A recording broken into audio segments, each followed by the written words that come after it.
so bad. Whoa, I want you, baby. I want you so bad. Hey, hey, hey. It is Tuesday, and you know what that means. It is Master Force Radio, and we're coming live to you from WVRO Soul, and we are so excited because this is the third Tuesday. Yes, July 19th, 2022. And on third Tuesday, we are speaking to women with vision. I am so excited about today's conversation, and I'm looking forward to all of the wonderful things we're going to learn about ourselves and about our speaker. But before we get into that, you know we have to talk to Mother Mecca. We have to find out what in the world is this cosmic energy? What is going on? Mother Mecca, can you tell us why I feel the way that I feel? What's happening with this energy today and for the rest of the week? How are you? I am well today. So, hey, it's Mother Mecca with Mm-hmm. today's weather report. So, I want to be, but before we start with today's weather report, we're talking about this energy. Now, last Tuesday, we had that full moon energy going, and I'm telling you, I hope you use the tools and everything that I was telling you about, because I know I did. And I rode that wave like never before. I felt energized. I felt focused on my goals, and I accomplished many things, and it inspired me to continue on. So let's look at today, July 19th, 2022. So Lord have mercy, Mercury. Don't you Okay, start Lord with have mercy. mercy, Mercury is moving into Leo, honey. And if you know anything about the Leos, they are coming, and they're about to come, honey. So they're gonna start roaring because Mercury is moving to Leo earlier than when they sign is coming. Okay. So I'm gonna say Lord have mercy one more time. But anyway, we will be feeling ourselves big time because that's the mighty Leo and they're moving in. And you know what that means. So let me tell you a little bit about Mercury, though. Mercury rules our communication, short distance, travel, siblings, and the youth. So when it is in this dramatic zodiac sign of Leo, it is the perfect time to express yourself. You're going to, your communication must be creative with some ideas and some enthusiasm, and you will gain some loyal following of yourself if that's what you, if you're into art and things like that, you will gain some followings. Now, when Mercury is in Leo, it'll be in Leo until August 4th. So you'll feel this energy all the way up until August 4th. When Mercury is in Leo, our thinking is going to be more confident and grand. We're going to focus on our goals, and then we're going to take those goals and make them even better because we're getting that Leo vibe. And the details may not be as quite important. Think about a Leo. When you're trying to tell them, oh, this is happening, they were like, okay, get to the point. They don't want to hear the details. They want to know what is the end result. Okay, so you don't have to go all into deep details or anything. You're gonna be more expressive, even theatrical, and given to speech and storytelling under this influence. Now, we will also be more convincing. Think about the Leo, more convincing and persuasive, and exude confidence when we speak or write. With this transit, we may not listen as well. Think about that. Okay, I'm just being here. I'm just walking down this Leo trail. We may not listen as well as we normally do, since we are focused more on our own ideas. Leos like to, stay in their head and focus on what they're thinking about. We're also strong about making decisions for ourselves and letting our voices and input be heard. This is not a time when we are going to be content with letting others make all the decisions or moves that is going to reflect us. We need to be involved in making our own decisions for ourselves. So you need to take a stand. If you're not a person that normally takes a stand, because some people are just people that let other people lead them, this is not the time to do that. So you need to lead, you need to manage, you need to direct, and you need to create while Mercury is in Leo. So with this information, you need to relate it to yourself and you're going to create stories to absorb it well. So let me give you an example. I was doing an ear candling and this guy told me that he's going to be working on a test that he needs to take in August. Yesterday, I was just telling him, well, you know what? Build a story map in your mind. Build that, visualize that through your third eye and make it relate to something. So guess what? This is the perfect time to do that. His test will be in August. So I'm going to make sure that when I meet with him on Monday, I say, hey, this is the perfect time to get that going with a story map in your mind. And during this cycle, you should watch for being too inflexible, too proud and haughty to change course. You don't want to do that. Okay. Now, also, today, July 19th, we have this ancient system that it's an ancient Egyptian system that I use called Destiny. Okay. Destiny cards. And on July 19th, we will be a Jack of Hearts. And what that is that we're fixed. So with that we're fixed on that as a Jack of Heart is one of the fixed cards. And I can explain that to you later when you contact me. So, but that card is a sacrifice through love. Okay. So the Jack of Heart is strong about their version of love. And that's what they're fixed on. And that's surrounded by the Christ spirit of sacrifice through love. Now, I don't want you to think that you should sacrifice yourself to love someone. That's not really what I'm talking about. That means that today, so on today, somebody's getting on your nerves. You know what? You got to love them like that sacrificial love that Christ will have. That doesn't mean accept what they're doing to you. Even walking away and taking care of your energy is a sacrifice of love for yourself.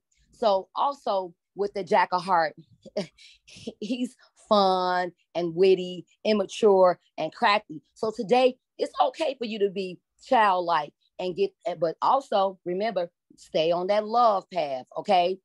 It's a fixed love. And if you're feeling, so while I was in my notes and thinking about it, I picked up the Jack of Hearts Playboy and Playgirl vibe. So listen, that's part of being a Jack of Heart. That's doing that day. But you know what? Don't forget about do that with love. So don't go around breaking hearts. Okay. Oh, wow.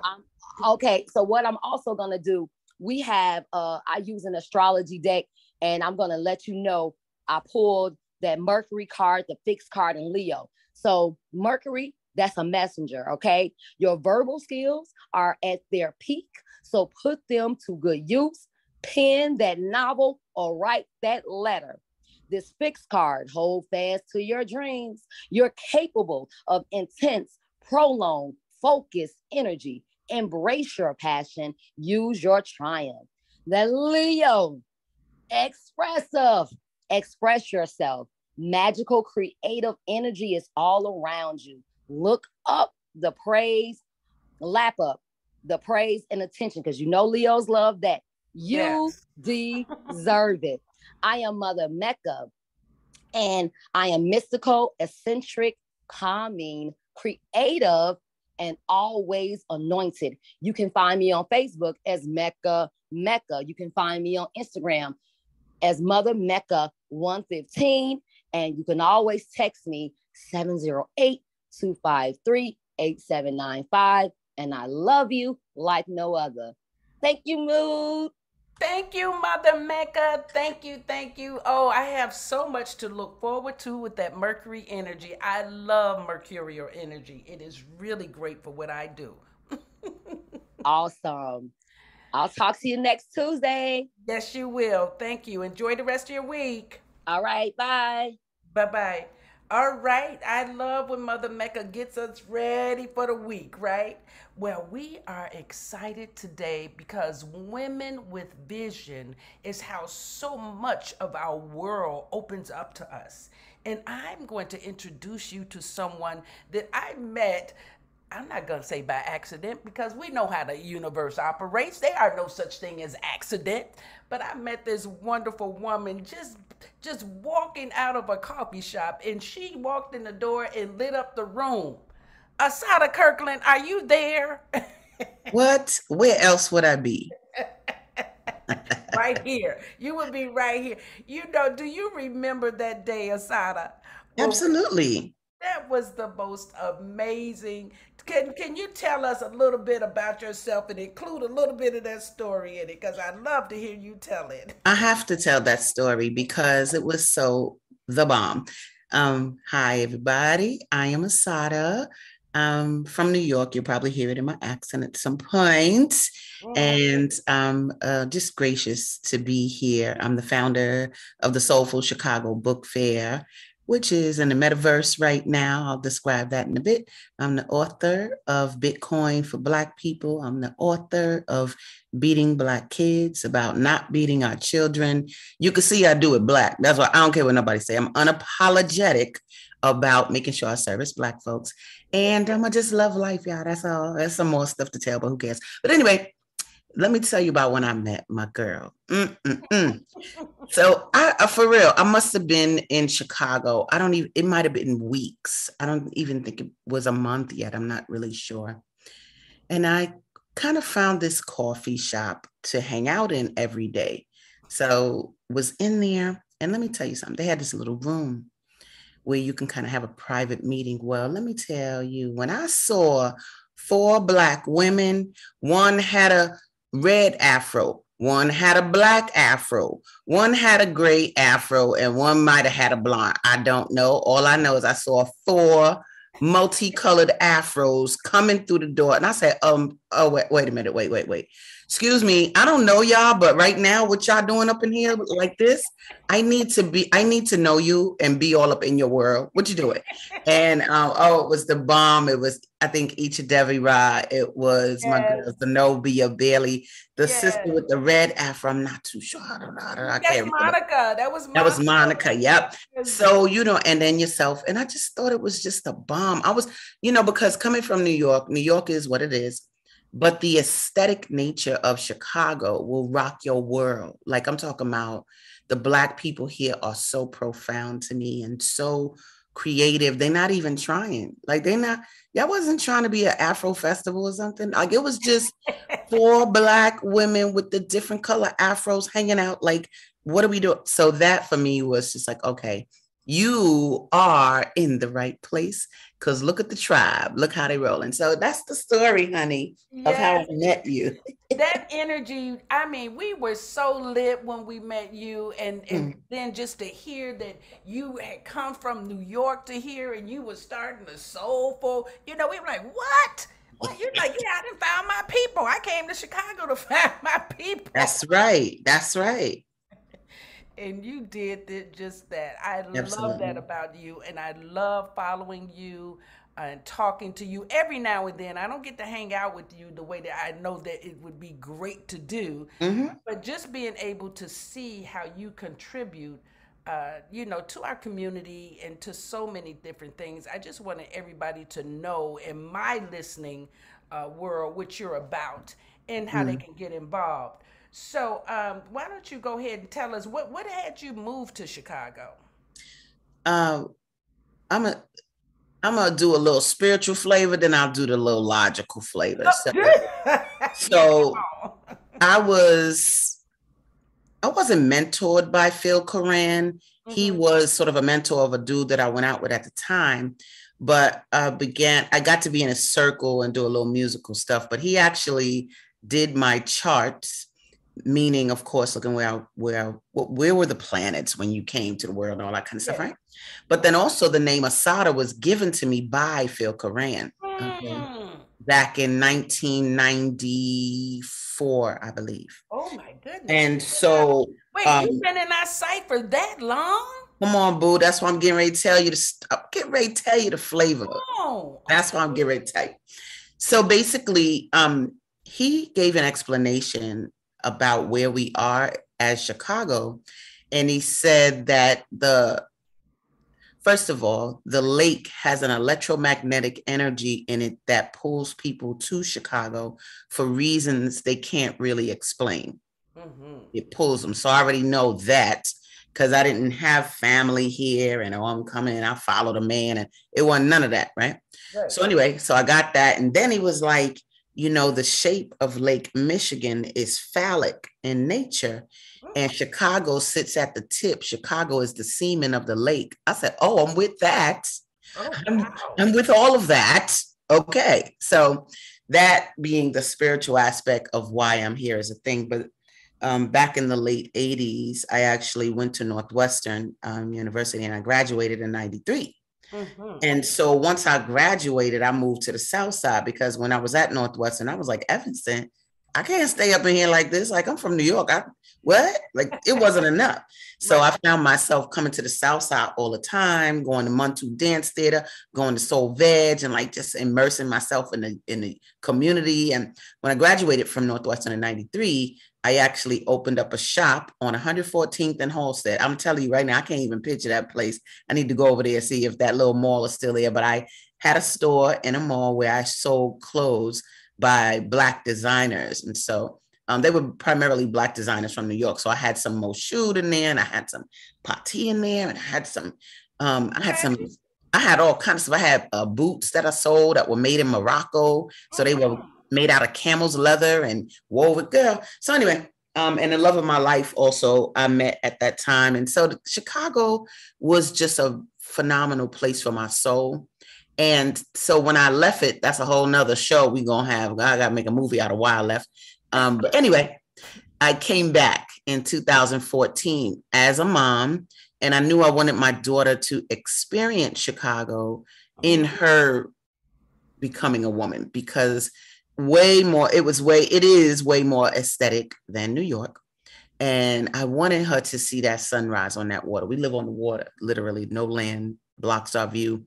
And so we take pictures of the sunrise. I was able to just have her have that reality as well as just the people, because I have a very good support system here in Chicago and I get taken care of a lot. So I wanted my daughter to experience that. And I wanted to come to a place where I felt that support, because I remember being in New York at one point in my life. My daughter might have been 5. I had a stroke back in 2009. It was all kind of nonsense, but I remember saying to myself, where are my friends? Yes. And I felt like I didn't have friends. Like I could count them on one hand.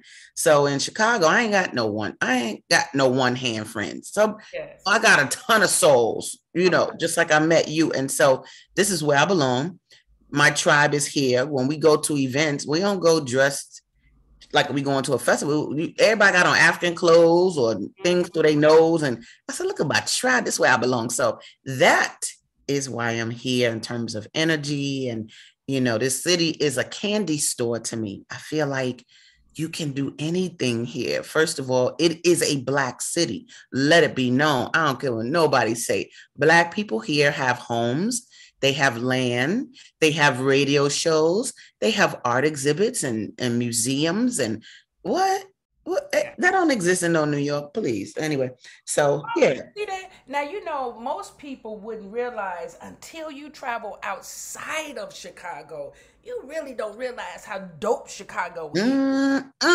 Girl. It's when you leave. And I mean, I was just telling somebody the other day, I go to all over the world, and I said, it's nothing like Chicago when you come back and all the directions are given.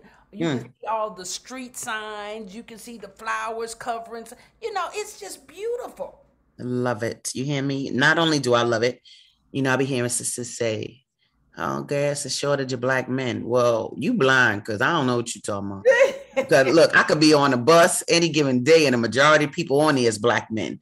Now I don't know what you got to survey or what your list look like, but I see beauty in all of them, and I feel like black men are everywhere here in Chicago, and I just enjoy them. I have conversations with them, whether they homeless or whether they going to the club or whether they whatever. I could do it all. I could do the college level. I don't like no intellectuals though, not really. But I'm just saying, Chicago has a plethora of brothers for sisters to vibe with. You understand? So yeah, I just I love it do for so many understand. We reasons. were out at the Silver Room block party. Yes, on Saturday. Yes, and baby, when my girlfriends were like, all the brothers are here. I said, girl, all the brothers not yet, What? you know. What?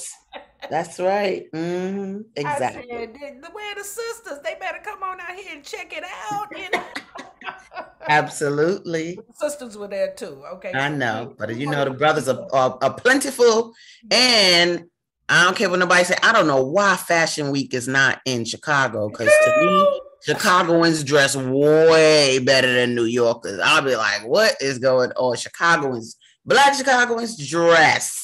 Now they'll have on a bow tie, and they not even Muslim. You hear me? Them shoes be Yeah. wingtip. You can even go. You can go to the 50-yard line if you want to. Get you a lavender suit, red suit, or you could just do the loop. So I just love the energy, and I love the decor of the city. I love the decorum of the city. A lot of people talk negatively about Chicago and the gangs and this and that. Look, I used to teach on the west side of Chicago. Come on. Right? As soon as I came out of Northwestern, I had opposing gangs in my class. I had Four Corner Hustlers and I had folks. And guess what? I brought both they stars to class. Like, all right, let's get it in. What? They was like, you bring it out, star? Boy, sit down. Let's go over the stars. Truth, the points of the Yes. stars. Truth, loyalty. I said, when y'all got this twisted for some violence? I'm not clear. And then we kind of just went over the history of a Chicago gang member. Oh, they was white to start. Now let's get that clear. Al Ooh, Capone and the rest of them. come on. So when you want to deal with a gang culture, they Yeah. started that. So anyway, I took kids from the south side and the west side to Africa in 97. And we took like 18 kids to Africa. We went to Senegal. And so it's just magic everywhere. It's just magical moments that Yeah. this city has. And in my memory, it had for me. So I had to make my way back to just get more of that food for my soul, because y'all be feeding me all the time. Well, and you be giving it right back too, because I believe soon after we met, you started producing the Soulful Book Fair, right? Is Yes, that exactly. because when was the first year that you produced that one in Chicago? Sure. So that was first of all, I moved back in 2014. Hmm. I conjured up the book fair in 2015 and it debuted in 2016. Now, I had never done a book fair before, which was so hilarious because, I mean, for me to get the support I got from the city and, permits and the people coming out and the sponsors, I was like, I ain't never even done this before.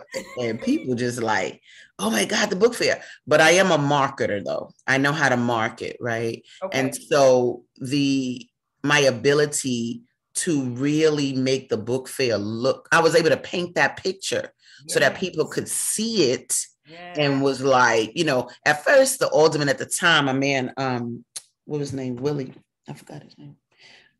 Cochran. Yep. Alderman Cochran was the alderman at the time. And at first he was talking to my spiritual mother. She's the sister of Frances Cress Wells and Lauren Cress Love is her name. And Hmm. he was like, I don't know why she wants so much space. I mean, it's just books.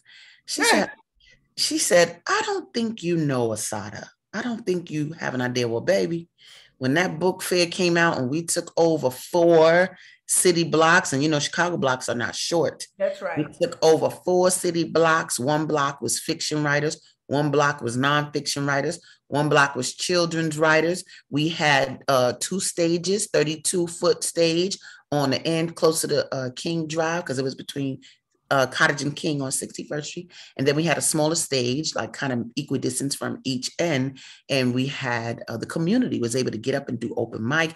Girl, my man Willie Cochran said, Oh, he was loving it. Turned out with his wife walking the following year, he was like, tell Asadah she could write her permit on a napkin. Tell her that. You understand? Girl, I And so, remember it. It was amazing. It was wow. totally amazing. I do remember that, you know. Thank you. Yeah, it was deep, Ma, because it was like one, I had never done it before, but I see very big. I'm not on the smart start small plan. That's not me. Right. And so when it came to the tents, the entertainers flying out Eric Roberson and his team and all of that. I mean, the first book fair was literally like $85,000 to do. Wow. Now I ain't had no $85,000 in my No. pocket, Yeah. girl, but I had the vision. And so the day before, if the book fair was on a Saturday, on Friday morning, I was crying like a baby because I ain't had no tents. I ain't Okay. had no table. I ain't had no. I was like, the vendors gonna be on the floor. They're gonna be on the ground, selling from the card. Oh God! And it was the beautiful Janine Ingram who does show The Love Journey, and she has this. Yeah, I know Janine. Yeah, I yeah, know you do, honey. yeah. So Janine whipped me in shape. That's one. That's one spirit that can whip me into shape well. A lot of people don't see themselves that big, but she was. I was on a radio show of hers that Friday morning before the event, and I was doing everything in my power not to cry on the show, I swear. But she must have heard that energy. And after the show, she was like, look, you're not going to get the $30,000 tents. You better take yourself to Menards or what? Girl, we end up going to like Menards and Home Depot getting tents for $49.99. Dick's Sporting Goods, whatever it was, $49.99 per tent. We had, so the company, we didn't have the money to have the company come set it up and have the whatever. We had to do the black version, get the tents, and nobody knew. That's Nobody right. could tell. Girl, it was a stressful time, but I listen to God. That's what I do. I don't conjure things up from my mind that I think is going to be good. I listen to what the creator tells me to do, probably in that like 4 o'clock hour, 4 in the morning Mm-hmm. hour, 3:30. And whatever he says to do, I get up and I do it. I don't question it. I don't vacillate on whether I should or not. I just do it. And I'm always told the exact time to get it done. And so, yeah, that's really where the book fair, it came out of all of that. There's another little story to it, but I ain't getting into that. But I'm just saying, there are always these tests to make you question what you are doing. But Yes. if you for real, and you are a child of God for real, and for real, you're a child of God because you act in faith, you don't act in thought. Thought is what humans do, Mm-hmm. but spirits do. They don't be thinking about it. And if you operate like that, oh my God, everything just falls. Let me change that. Everything just ascends and you just rock and roll and the You creator be flow with having it. it covered. That's That's right. right. So, That's right. mhm. That is such a beautiful way to live life, isn't it? It And is. I was pays you listening good. to y'all. I said, oh, we vibing with the spiritual crew. Yeah, I love it. But now, before you got to creating the book fair, what in the world motivated you to do that? Where did that inspiration come from? You know some writers, or I know that you had your own books, but you weren't your own book for 4 blocks. You funny, because I said I wasn't gonna go into that story, but I'm going into it right now. Yes. So basically, being from New York, we have the Harlem Book Fair. Yes. And that started in 1999. I remember debuting there. I was going to open a literary cafe in Harlem, New York at the time.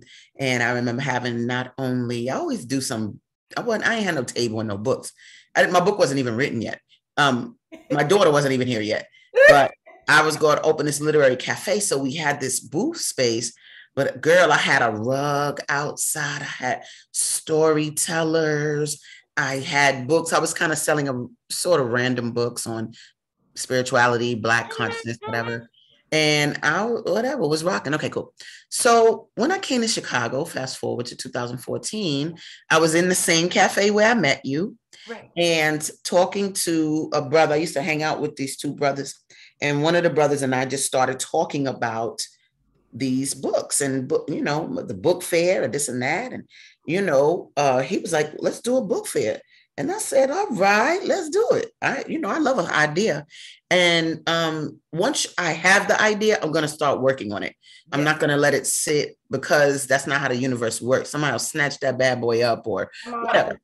Yep. So continue to ask this other entity about the book fair, like week after week after week. And it wasn't really being dealt with. And then it was said to me, you know what, if you want to do it, I'll help you do blah. And it kind of was like, huh? Like the Scooby-Doo, like if I were to do it, like it was sort of the push off. And I just said to myself, well, look, I'm out there now. I'm talking to y'all. I'm telling people I'm at a book fair. So I began to create it and generate it. And and so that's really where it came from. It came from that experience of, talking about it, and then it kind of being thrown in my lap. I wasn't going to let it, because I didn't get the support from the same entity. I wasn't going to let it go. I was very clear on what I was given as a task.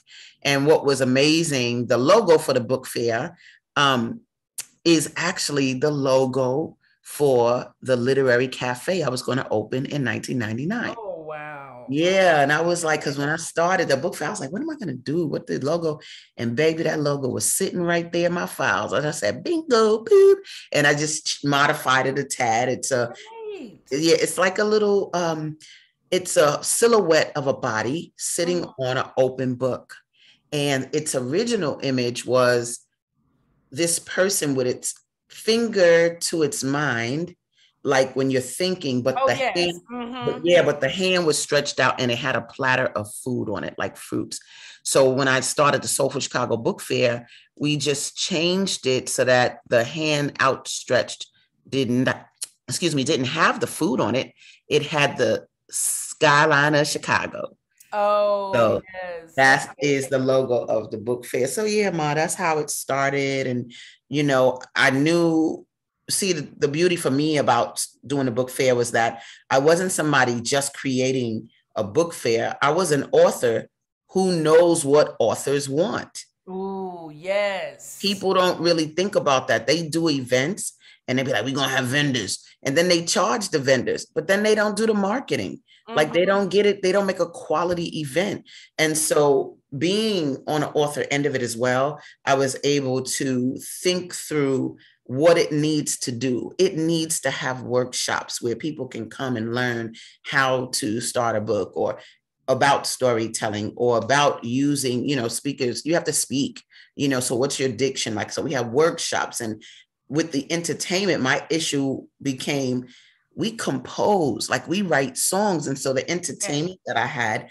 it was brothers and sisters who wrote what they sang. Yes. And it was to influence the community, to one, expose them to music they had never really heard. Many people didn't know who Eric Roberson was. He's a neo-soul artist, that's R&B.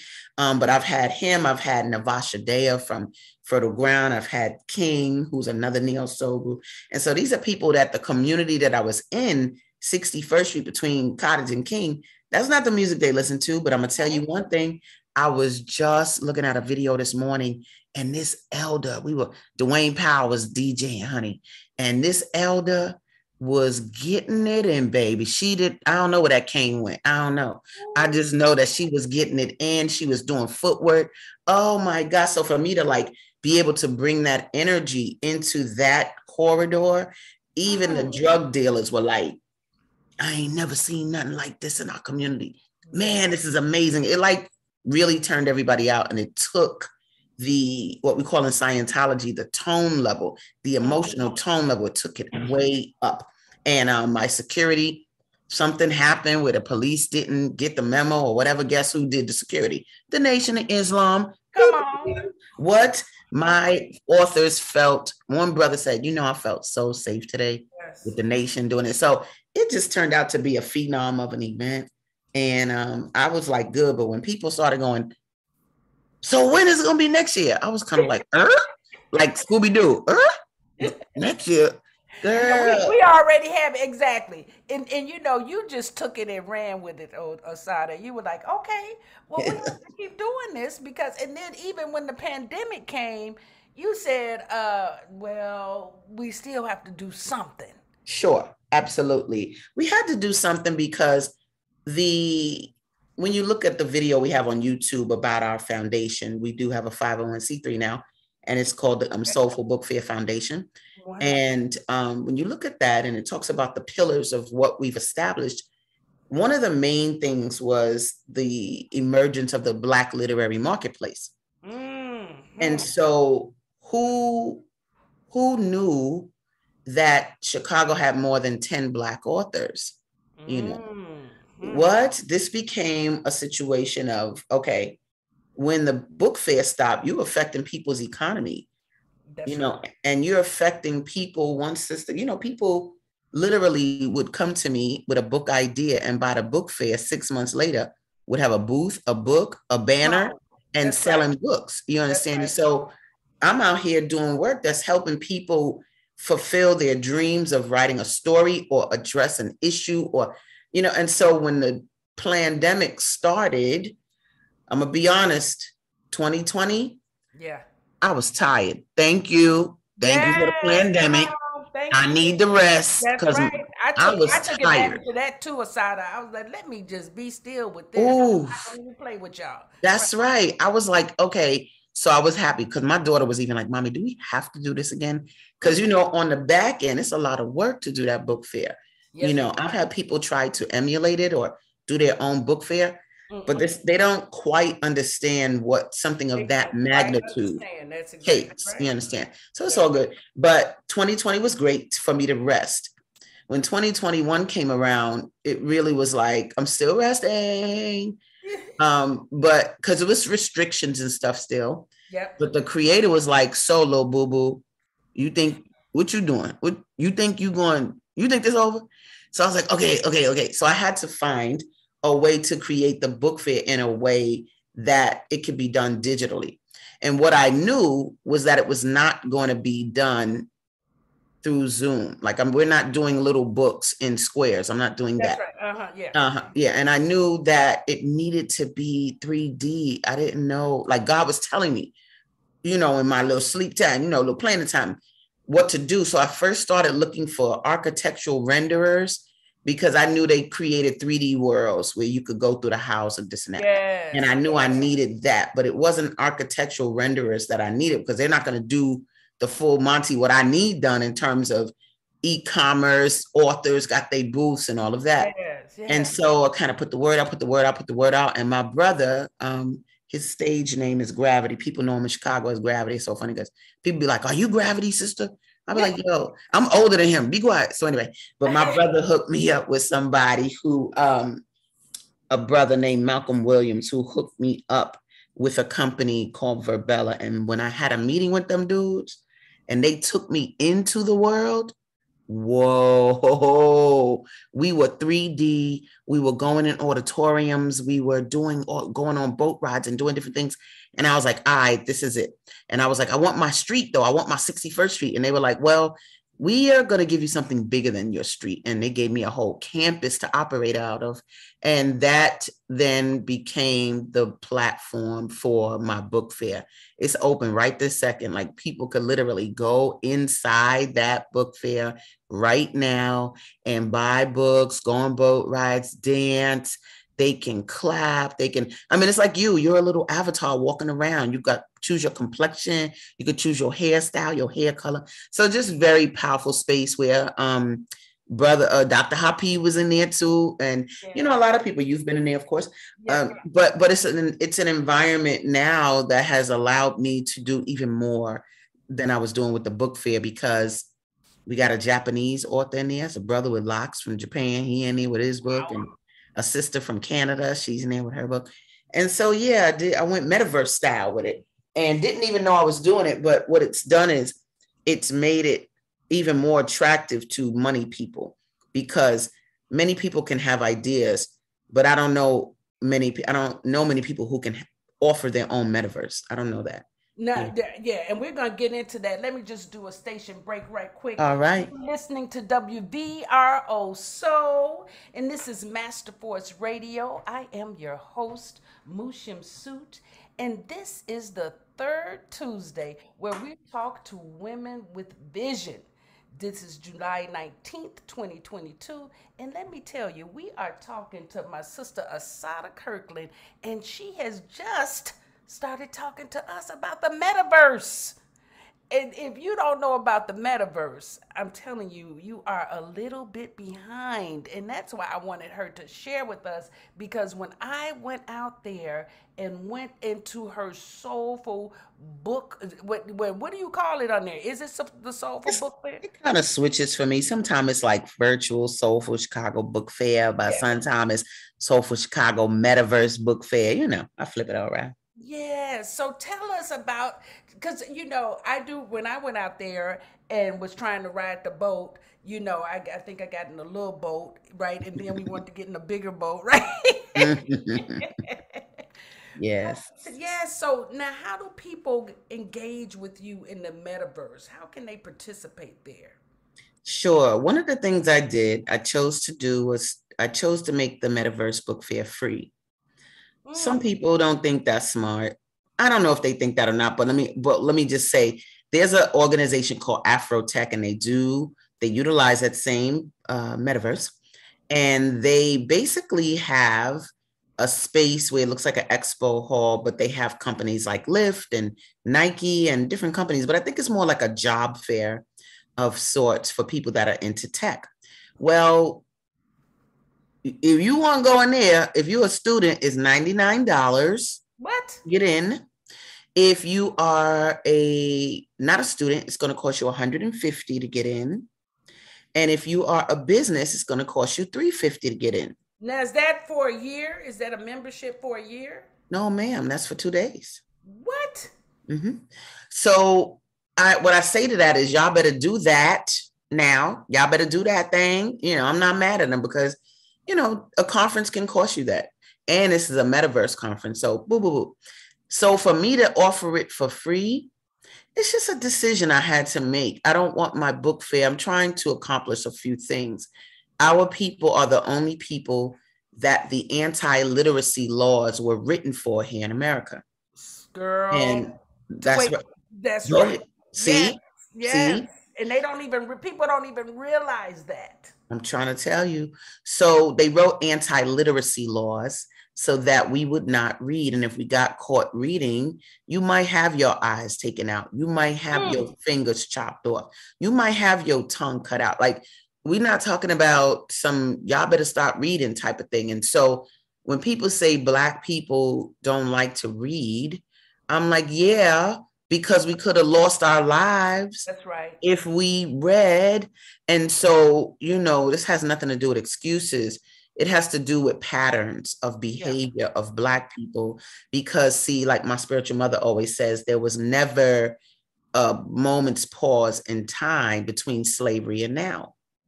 There was never a moment's pause in time for us to actually heal, reflect, get ready. So we still live in slavery on different levels. It's very obvious, right? On so many levels, from killing ourselves to the whole psychosis with relationships.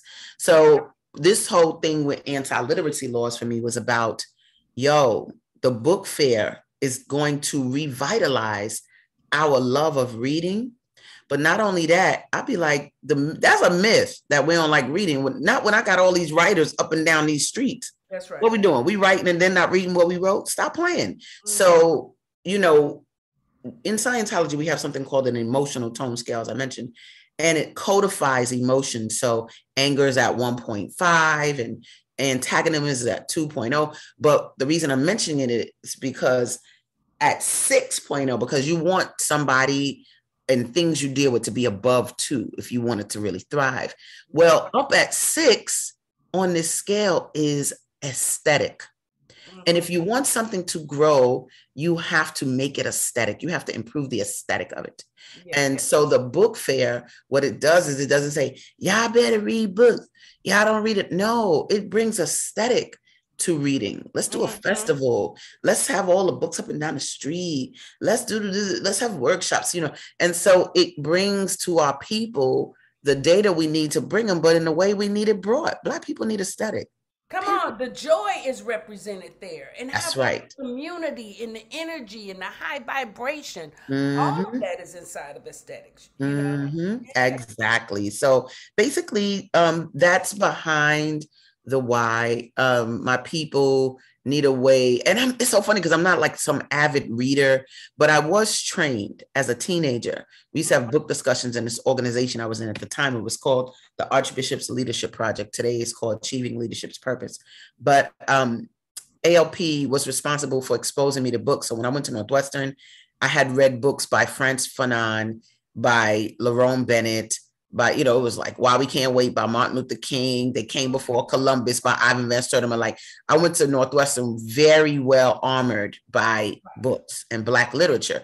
Yeah. So I think it must have come from that energy, that I was given this task of being into books, because I used to manage in 93 or 94, I used to manage Afrocentric Bookstore downtown Chicago, that was run by Desiree Sanders. And so I was the manager of that bookstore back then in the early 90s. And that just spawned into other literary endeavors, like I told you, with the cafe and now with the book fair. So God must have, he has this literary road for me to travel. And so I'm traveling it, simple as that. That is beautiful, and it's really what we need. I know books have been the way that the universe, how God actually ministers to me. Since I was a little girl, books were what called me. It was a thing sitting around reading the encyclopedia. It was just fun. I love the smell of books. I know that's right. Going to the bookstore was the best family outing for my children, right? Nice, exactly. And it's so funny because you say that, and I remember wanting my daughter to like revere books like that. And she was like 7 years old, 7 or 8, something like that. And I was like, girl, when you read a book, you get into the world of the thing, you live vicariously through them. And so her little 8-year-old butt said to me, what you fail to realize is that I'm not you. And I was like, oh, we got a live one. Oh, we got a live one. But I think it's interesting though that her first business was when she was 7, and it was a book. She has a book out, and it's called Urban Girl Adventures. I told her how to do photography, and it's a book about her own vibes in the city. It's called Urban Girl Adventures because we have a book called Urban Girls Travel, and we have Urban Girls Dine, Urban Girls See City Art. So I've only brought out one of them, Urban Girls Travel, and I have a webisode on YouTube for the book. So it's a lot of little things in our universe, but it was funny that a book was the main thing that she did coming up as a business. So now people going into your metaverse, how do they actually Sure. get there? How can they actually, take an adventure? Yes. Thank you for bringing me back to that. Cause girl, I goes on a tangent sometimes. Okay, Go there. But basically all you got to do, guys, is go to my website, soulfulchicagobookfair.com. And that's SOULFUL, chicagobookfair.com. And right under the logo, when you get to the homepage, it's going to say install the virtual book fair. And that's all you got to do. And you install it on a laptop or a desktop. Some people say, can I do it on my phone? No, guys, because this is actually huge. It's a place where you're going to move around, sit down, watch videos. It's not doable on your phone like that, darling. So, I had people go buy computers just to get in that metaverse already. And so, that's all y'all got to do. You download it on your laptop or desktop. And man, once it installs, you see that little lighthouse and it installs. Oh, you're going to end up in a wardrobe room. And that's where you're going to get dressed on. You might, in your house, you might have on your pajamas, but in the metaverse, you have on a 3-piece suit with a hat and some shoes on wingtips. But you get dressed and you just go on with it and start to, you start to roam. One thing I love about the metaverse also in terms of bringing in some of these larger beings, I'm saying on this planet, they, do big things. They're the founder of this or the financial person that. But when they come into the metaverse, you know why they got to be humble. You know why? Because they got to learn how to walk. Yeah. That's right, Asadah. I was like, wait a minute, I can't go straight. I can't turn. I'll be like, hold on, boo-boo. So just hold on. You in the water right now. Come over here. Right. So, right. So, all you got to do, y'all, is push the up arrow on your keyboard to walk forward. You can push the up arrow and shift to run. And your name, when you go to your name on the screen there in the upper left-hand corner, it actually gives you some things you could do, like clapping and cheering, thinking, putting your hands to your head, all kinds of stuff. But yeah, it's like it's humbling because for the first time, you're really involved in another world. Mm-hmm. Like the beauty of the metaverse is that one, you can hold meetings in it, right? Yeah. But it's all, you could hold meetings. It could be auditorium size. I could change the size of the auditorium. I got classrooms. We could change the configuration of the seats. We could mute the audience. But I think the biggest thing is it's safe. You don't worry about COVID in no metaverse. You don't worry about black on black violence in the metaverse. You don't worry about police brutality in the metaverse. You don't worry about racism in the metaverse. Like in the metaverse, and let me clear that word for you guys. A metaverse is simply like a universe in the computer. Okay. Mm-hmm. And some people say metaverse, that's Facebook, right? No, Zuckerberg ain't got his metaverse out yet. So there's that.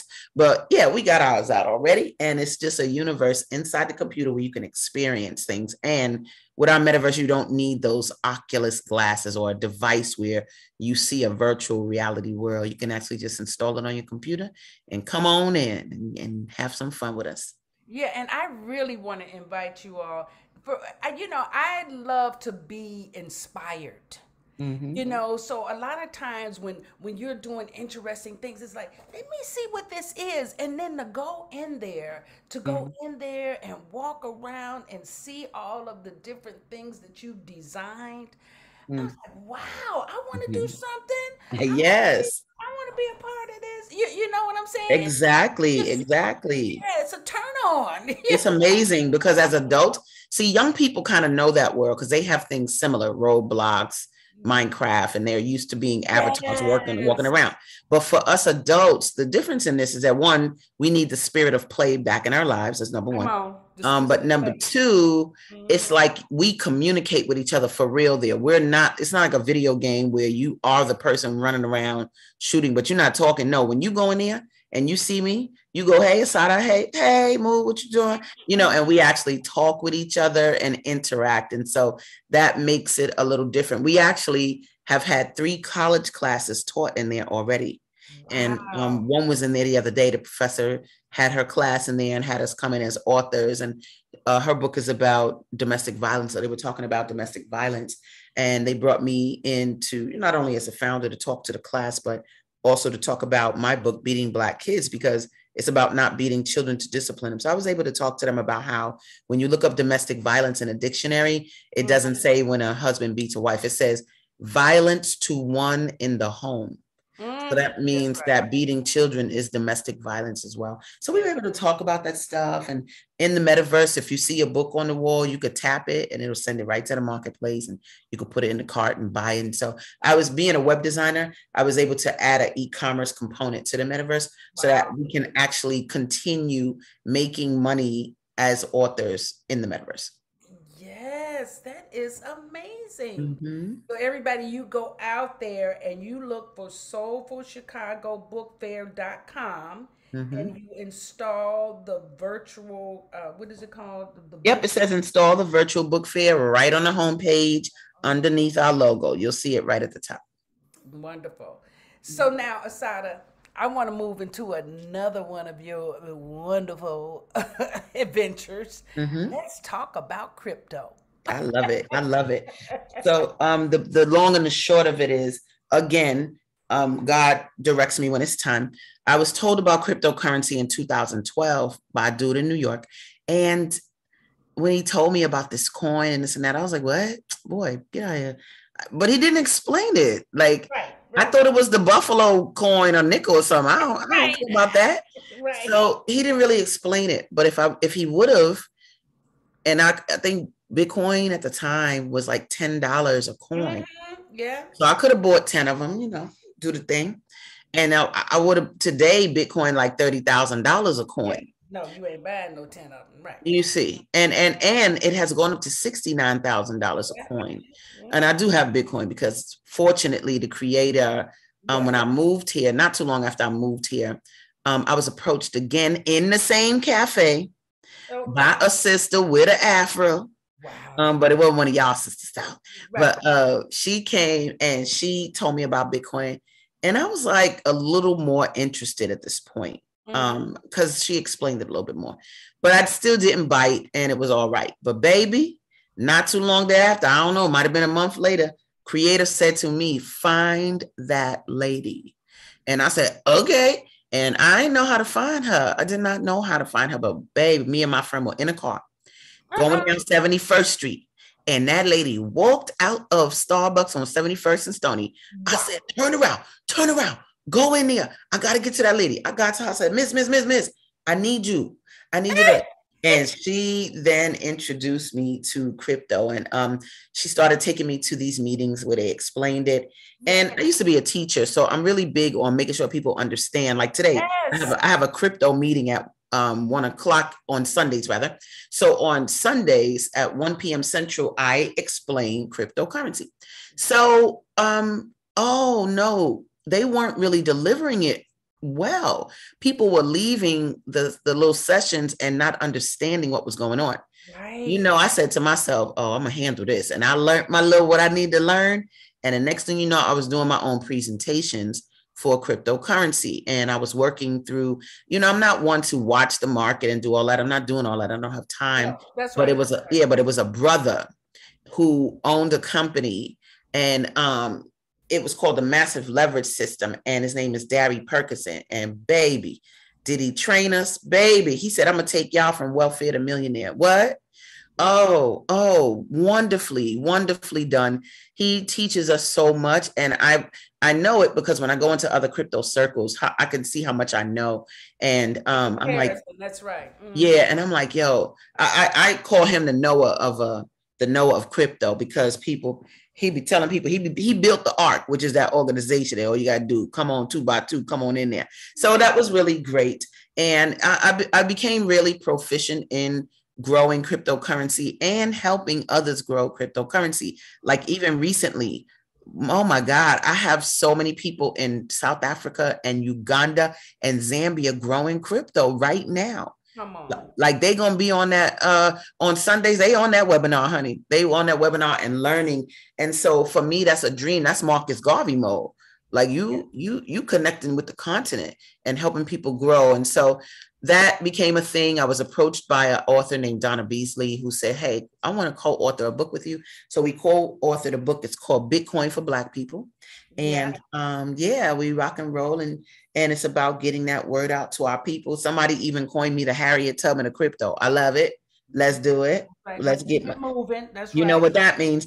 And so, my thing is, if we're going to acquire wealth as a people, it's not going to be from the money we use now. It's not. No. Okay. Individuals might get money, but they got a game with that money, and it's called we do what we want. Like we print more, we do whatever. So my thing is, I have to help us understand how to create money for ourselves that we own and that nobody can take from us.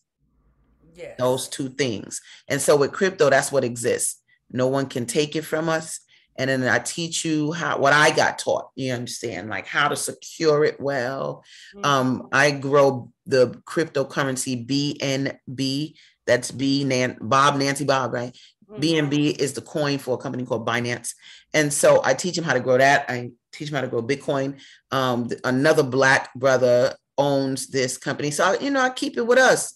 It's all good. Everybody ain't got nothing to do with being against none of y'all. It got something to do with being for my people. Definitely. And so, so we grow it. I show people how to start growing crypto with like $11. Like, what's up? Let me show you how to make this into hundreds of dollars. And so the type of money that's made, my daughter said to me one day, Mommy, I need a new computer. I said, you got crypto? Go buy it. And she went and bought that little $2,500 Mac Pro web. She did good. Exactly. You see. Yes. And so for her to have the power and the knowledge to grow something that she can use. I mean, crypto has helped me pay her tuition. Crypto has helped me pay my rent. Crypto has definitely helped me buy groceries. And so what y'all doing? What y'all want to do? Y'all want to just work a job and complain? I don't have time for that. I'm into, what are we doing for the future? Because the thing about cryptocurrency is you can spend it all over the world, you see. Yes. And I went to Aruba. We have a cruise ship in Scientology, and we do like the ABC Islands, Aruba, Bonaire, Curacao. And so I went to the beach one day and went to go get a little water, whatever, from the little stand. And on their little cash register, it said, "We accept Bitcoin." I said, "Well, I'll be little Aruba. That's You better do it, baby." So yeah, globally, do the thing. That's exactly right. So now I want you to tell people how they can get involved. You said you do crypto Sundays. Yes, Crypto Sundays. What I want you all to do, you literally go to the website, asadahbitcoin.com. Okay, that's ASADAHBITCOIN, asadahbitcoin.com. And then when you get in there, it's basically Zoom, but the code you're gonna need is 12345 6. There you go. And come on in. And I start on time. I don't do CP time. I'm gonna tell y'all that right now. I control time. So definitely be there. It's 1 p.m. Central. So that's 2 p.m. Eastern. And for my peeps in the UK, they are always on there in plenty. It's, I think, 7 GMT, 7 p.m. their time. So yeah, I do that on Sundays, big time. And because I used to be a teacher, guys, I help you understand it. I clear those words for you so you really know what cryptocurrency is, right? In comparison to a peso, yen. No, it's a currency that is global and is digital, So I clear the words. By the time I finish with you on Sunday, you be like, I want to do it. I want to do this, So yeah, that's what I do. Those Crypto Sundays is very intro, basic. And I just show you what it is and how to grow it. And it's so interesting because we have a tendency as Black people to wait. We want to wait and see what happens. We don't trust it, right? Yep. I got to see what this is going to do. You can't waste my money. When actually, if we just take a little bit of a chance, just a little bit, just to experiment. Like you said before, I got $100. Let me go and do something different than go and party with it. That's right. Look, Ma, they took them out. They don't want to waste their money. What? Your $5? What you talking about? Yes. Wasting your what? Your $15? They ain't talking about no big money. Like, no. I'm just saying, and that ain't to be ranked. I'm just saying, come on, Black people, let's stop playing. It is your fear that prevents you from doing it. Right. It has nothing to do with, I want to research it first. Oh, you a researcher now? I didn't know that. You research, huh? What's your index? Like, stop playing. So I say you need to be earning while you're learning. That's what you need to do. Exactly. And for me, that's how you learn. You actually get in there with it. That's right. That's right. And now I can have all my questions because I'm actually applying what I'm learning. Absolutely. And absolutely. Going through the process. Let me tell you something. I love my people so much, even with our psychoses. I love us, right? Mm-hmm. So I would never lead my people into something that would hurt them. Mm-hmm. Never. I would never. So if you hear me saying it, it's because it's going to assist you. When y'all were talking earlier about, there was some concept you were talking about, and I was saying to myself, man, this feels like me because a lot of times I see things before our people sees that thing. And so it makes it so that the support, when the sister said the people she invited didn't come, but she met new people, you have to understand that you are a spiritual being, and the people that know you may not be the ones. They just humans that have not acknowledged that they're spiritual beings yet. Yes. But when the people who do acknowledge that you and they are spiritual beings, you get a scenario like what we're dealing with right now, me talking to you on the radio. You see the need for the word to get out. And so in terms of this cryptocurrency and guiding my people, like I said, Harriet, tell me the crypto. And let me tell you, our team got everybody on it. You hear me? We got people in Denmark on the team. We got people in the UK for sure. Like, it's all kind of races on my team. I don't have a heavy Asian community yet, but that brother from Japan, that might change very short order. But the key is, stop the fear. You are only not doing what you know you want to do because of fear, not because you can't do it, period. Because God got you on that. God got you on that. That's right. And then where can people find Bitcoin for Black people? Is that on your website too, or Sure, they could just go to bitcoinforblackpeople.com. okay, yeah. So Mm-hmm. you guys go and Bitcoinforblackpeople.com. buy that book, get some knowledge in your head, because Mm-hmm. listen, it's different now. This is a new economy, That's and right. you don't want to be at the end of the turnover because it's turning Mm-hmm. over.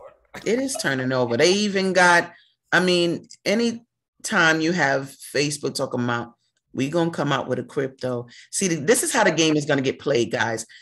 You can learn about crypto now and get in it so that you own it, or you can wait to the people you think you trust, like the banks and whoever. You Yep. can wait for them to offer it to you. And when they offer it to you, you will not own it.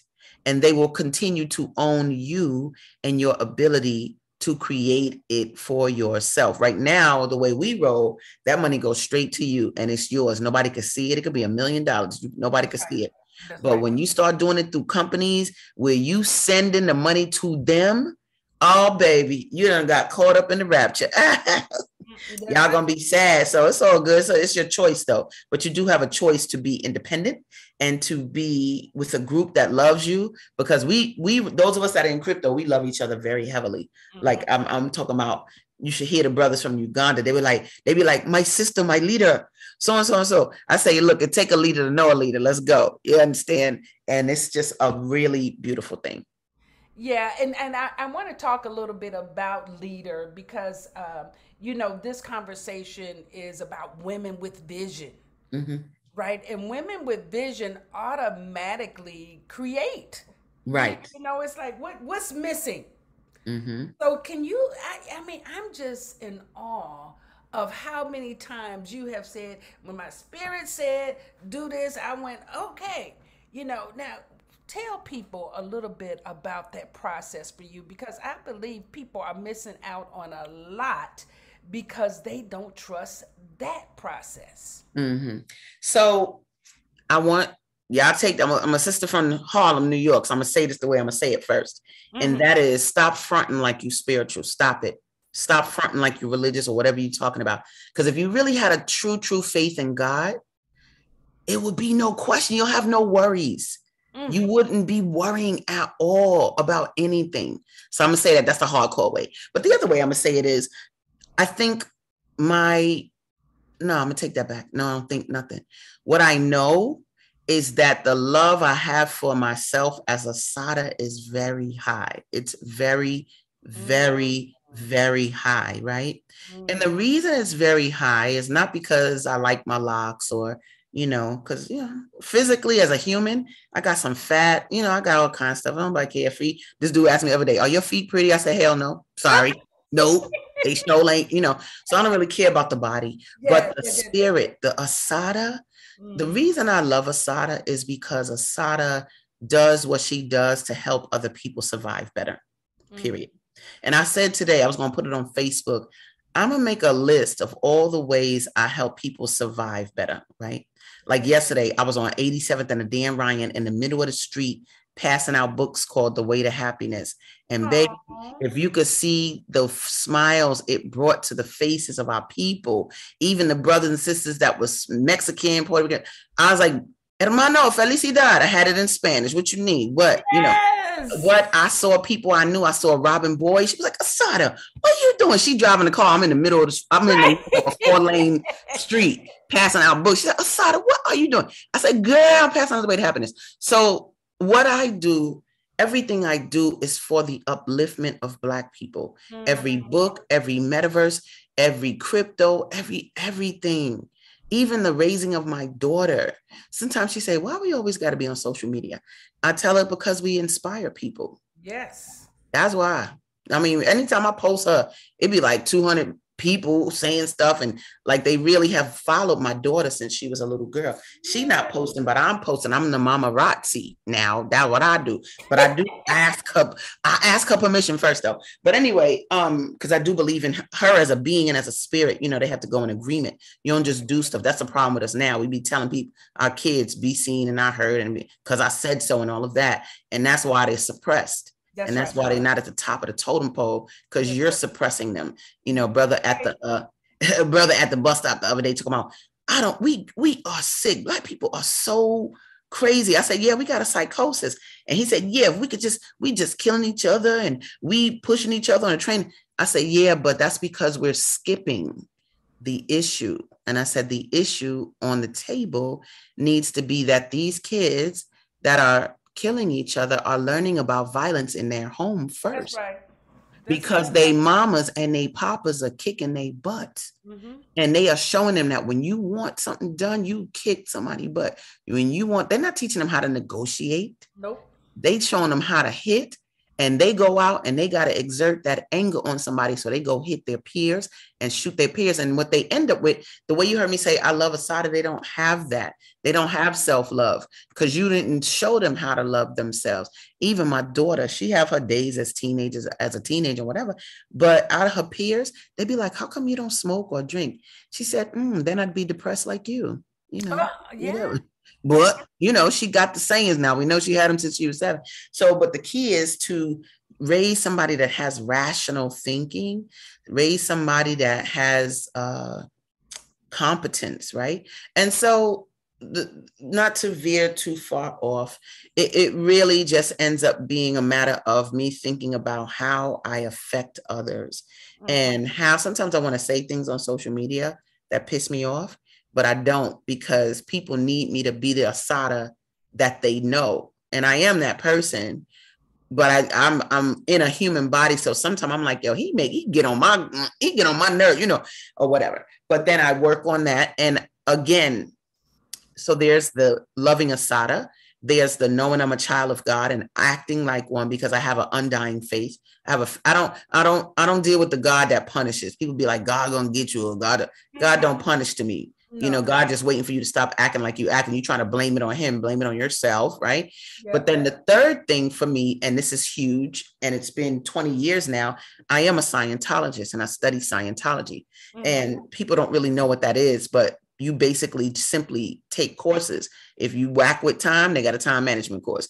If you are having a failed marriage, they got a salvaging a marriage course. They got a course for raising teenagers. They got a course for leadership. They got a course for how to reach every target and goal you have.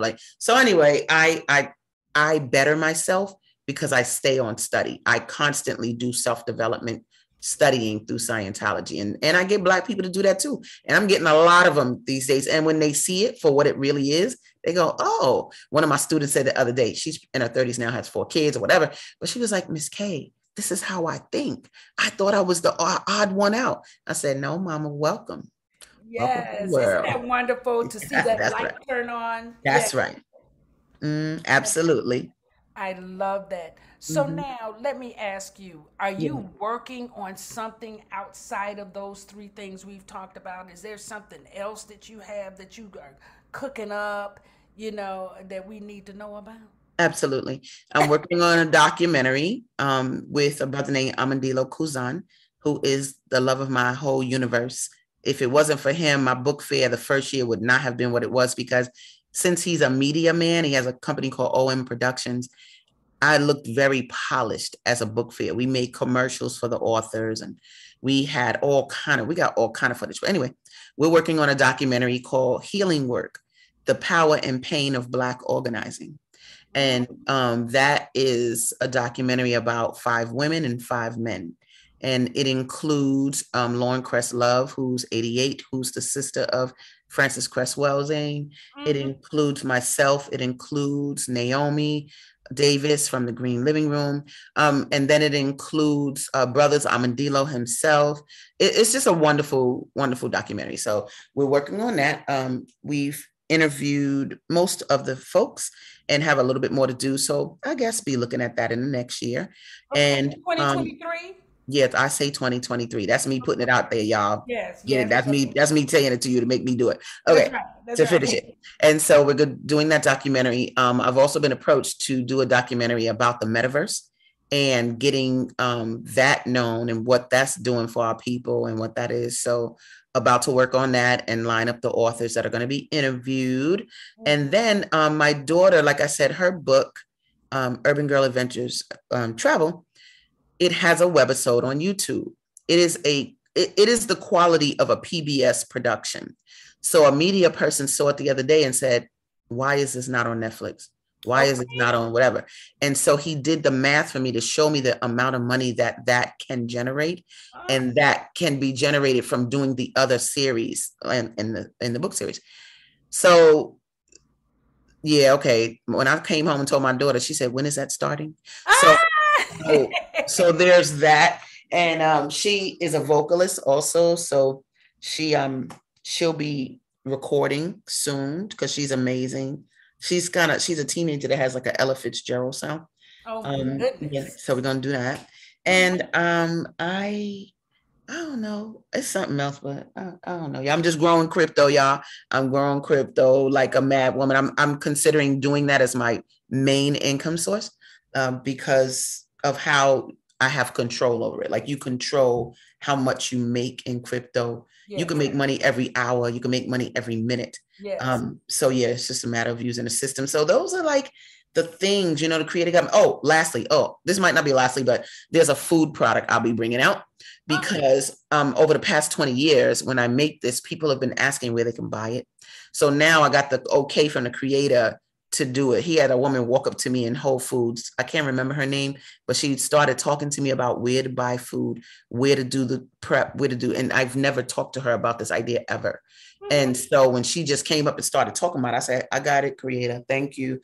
And so it's called Nuna Tuna. And it is a tuna that's made not from fish. Yeah. So it's going to be amazing. So yeah, a lot of things. Wonderful. Now, let me ask you, I was recently talking to people about women as leaders. And I noticed that there's some women who really pull back from being called a leader. They don't want to lead. And I asked them, I said, well, that's exactly what I see you doing, because you are presenting yourself as someone with a solution. And so people are looking for a solution. So you're going to have people follow you. Why would you be concerned about being called a leader? Do you know what's inside of that conversation? Absolutely. Responsibility. Because the lack of it is on the table. If they don't want to be called a leader, you only allow yourself to be called a leader when you are willing to take responsibility for whatever you lead. You understand?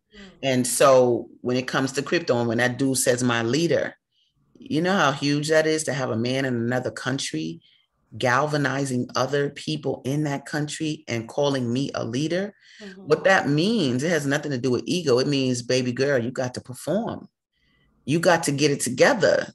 You got to have it lined up, because people are looking for your tutelage and for your guidance. And so it makes a life, people talk about a purpose-driven life.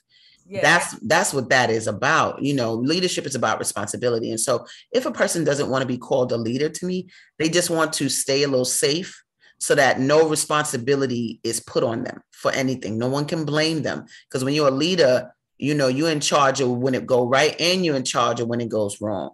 But if you're a good leader, I don't operate out of looking at how it's going to go wrong. I don't do that. But people be talking about, if you don't have a plan B, I'll be like, boy, that's why you ain't got a plan A, because you're looking at plan B all the time now. So, my thing with being a leader is that we used to say, I told you I was trained as a teenager, and it was called the Archbishop's Leadership Project.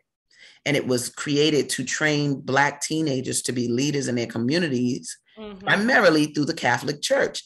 It was first made to teach young brothers leadership so they could become priests in the priesthood. But I was in a second group of young women to come into the group. That was the 88 group, and 1988. And so I was trained to be a leader, right? I was trained to publicly speak. I was trained as a leader. I was always look at this. In that leadership organization, you got selected and you had to come for an interview. Yes. I went for an interview. My friends went for an interview. It was 2 other friends that went for an interview. When the letters went out that you got chosen to join the group, my friend Ayana got one. My friend Michelle got one. I didn't get one. So when the orientation day came, I took my little black tail right there and I told them, y'all didn't give me a letter. My letter must have got lost. Come to find out, because I coordinated the organization later in life when I became an adult, they told me, they said, we never chose you. Oh, what, Asadah? They said, we felt you had enough knowledge and you didn't need to be in the company. You didn't need to be in an organization. They said, we never chose you. But they said that would have been the biggest mistake we ever made. Wow. Not letting you stay. They let me stay, yo, because I was at the orientation, like, y'all ain't sent my letter. Like, what you doing? And so that was just amazing to me, just to be in there. And the type of leader that I was a type of leader that got the task done. Yeah. Like, they took us to a park, blindfolded us, spread us out, and told us we had to find each other and get to the top of a very high, tall stairway. Well, in my mind, I was listening for where the people were. I could hear them crunching the leaves. Girl, I grabbed me 2 people and got up them steps, honey, and got to the top, right? So good, leader. Honey. When we got back to assess the leadership, oh, baby, Asadah, you ain't even look for the people. I heard other people going, Sahi, are you here? So-and-so, are you here? Like, they were looking for people to make sure that they were in the group before they went up those steps. And I went up the steps and didn't make sure the group was together. Girl, I had to be humbled. You the type of leader that get the task done, but you don't take care of the people involved. Ooh, wait. Oh, Asadah. So I had to change it. And even in my leadership style now, or just my life, people will never feel that from me. But as a being, I do have to work on tolerance sometimes, because my expectations of a person are very high once they express a sort of idea or goal or vision. But everybody is not there, though. So I have to have a tolerance that will work with them, because they're reaching, and not say, forget you crazy, But so I've still had to work on that aspect. But yeah, I think leadership in general, and what you're hearing from people that don't want to be called a leader, is just they want to shirk responsibility. And if there's you that's hearing this, it's okay. Don't sweat it, but just think about it. Because if you have the skill to lead, the creator wants you to lead. You understand? And leadership is never about you in the first place. It's about the people that you're servicing. You understand? And that's it. It ain't about you. It ain't about your name on lights and this and that. So yeah, that's the vibe with yeah, I can hear that too, because I know it has never been my intention to strive to be a leader. Right. It has been, though, if I see something missing, I'm going to put it in. That's right. And that's right, at a very young age. And so when you're moving and people want to move in this direction with you, they tend to come by your side and say, hey, what you doing? I want to do that too. Yep. Exactly. And then you find yourself being in a position that now, if people are following you, you are responsible. Exactly. Yeah. Exactly. And don't hide from it. Like, even in our crypto group, there are people who are now becoming very proficient in what I've helped them to understand. And now they're becoming, one dude said to me one time, I didn't know this was all going to be involved, because then people started treating him like a leader and calling him like a leader and reaching out. And he had to handle it, because he thought he could just come in, bring him in, and go about his business, eat some Cheerios maybe. But no, them people are at your feet until they feel like they can lead their own group, So yeah, you have to be ready for the work of leadership, because it is work. And we have something in Scientology called pan determinism. Because see, when you do something, you're self-determined, right? You say, I'm gonna do a radio show, I'm gonna go over here, you're being self-determined. But when you could be pan-determined, that means that you control what you do and what others do. Okay, pan, like panorama. So you're helping more than just yourself do a thing. And you're pan-determined. So with my group, I got to be pan-determined. I got to get us to win as a group. So you have to think in a pan-determined light. How is everybody going to understand or not? Or who's the leader here? And all of those things. And so, yeah, you have to want that. You have to be a big enough being to create that. Yeah, because it does take it's actually twofold, is it? Because you have to be humble on one side, and then you have to be responsible on another side, and willing to call other people out at the same time. That's right. That's right.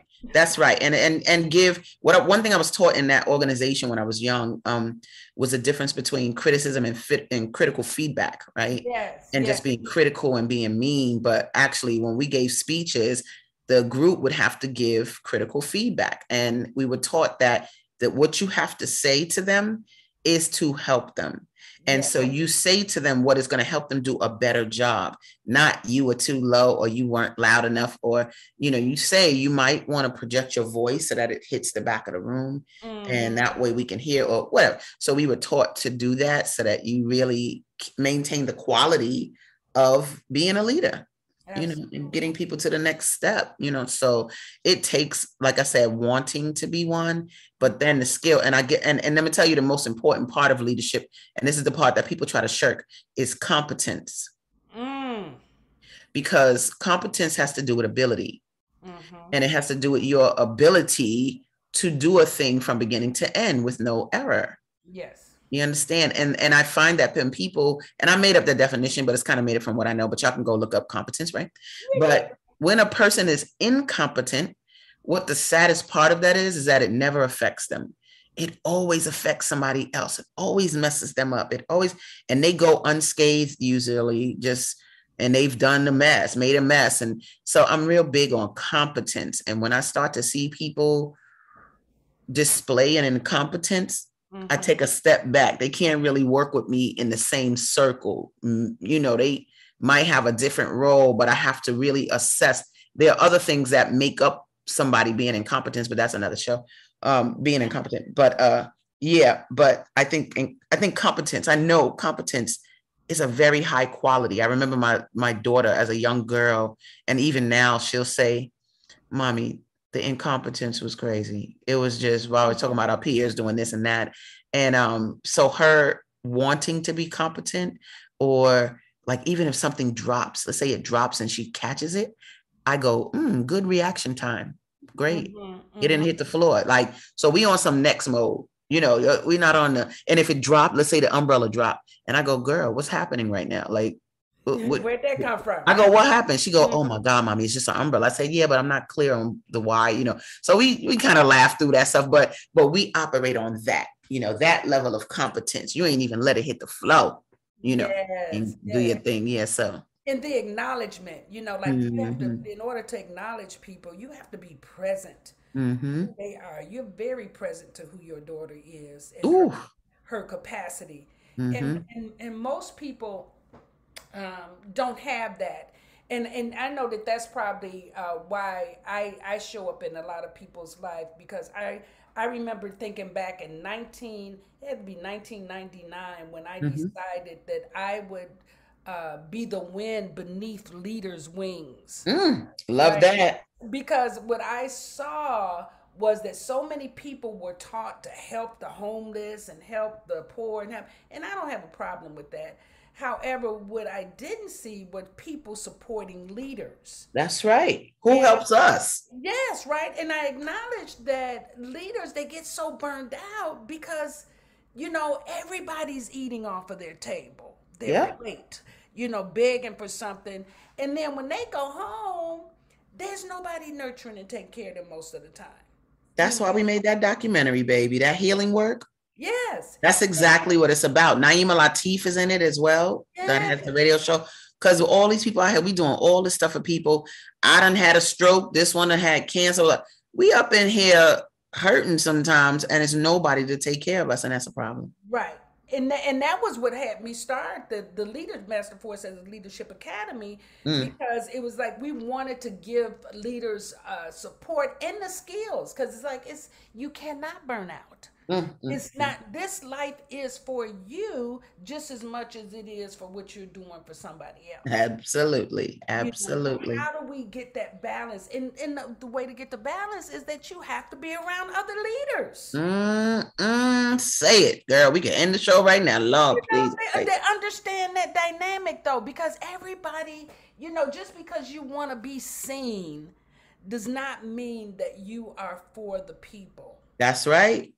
Usually you're not. If it's your goal to be seen, they're usually not for the people. Like they're there into you'll find at the foundation of that some level of invalidation coming up because they need it growing up. They need it from people. They need attention or this and that. And, Yes. and so now they are putting themselves in line. Like, but when you go to the lower layers of that, it comes from some low self-esteem and invalidation and It the really need does. to Yes. And be there's still some acknowledged. Yeah. healing. Yeah. Some Yeah. healing that has to be done, Hmm. which most of the time, people in that situation tend to take from the people that they're leading instead of feeding them. Absolutely. Absolutely. 100%.